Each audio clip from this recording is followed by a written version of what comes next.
ரகுமான்ட்ட இருந்து இப்படியான ஒரு வார்த்தையை வந்து நாங்க எதிர்பார்க்கல. இது ஏன் இப்படி வந்து சொன்னாரு? இல்லது வந்து வேற ஏதோ சொல்லி அவர் திரிச்சு போடப்பட்டிருக்கா? அப்படிங்கிறது கூட அவங்கள சந்தேகமா கேட்டாங்க. ஏன் அப்படின்னா, இது வந்து ரகுமான் வந்து இந்த மாரி விமர்சனமான ஒரு கருத்துக்குள்ள தன்னை வந்து மாட்டிக்கொள்ளக்கூடிய ஆளே கிடையாது.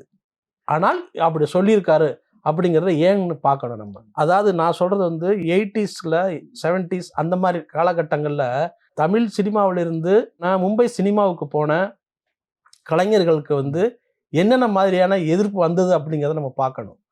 கமல், ரஜினி அவர்கள் வந்து நடிச்சுக்கிட்டு இருந்தாலுமே, நீங்க வந்து அவங்களுக்கெல்லாம் முழு அங்கீகாரம்லாம் பாலிவுட் குடுத்தது கிடையாது. அவங்கள வந்து டைட்டில் கார்டு வந்து வேற மாரி போடுறது, டைட்டில் கார்டு வந்து கடைசியா போடுறது, இப்படி இந்த மாரி டைட்டில் போடுறது முதற்கொண்டு அவங்களுடைய வளர்ச்சியை தடுக்கிறதுக்கான முயற்சிகள்லாம் அப்ப நடந்துட்டு இருந்தது. வெளிப்படையா நடந்துட்டு இருந்தது. அதுக்கு ஒரு டீம் அங்க ஒரு கும்பல் இருந்தது.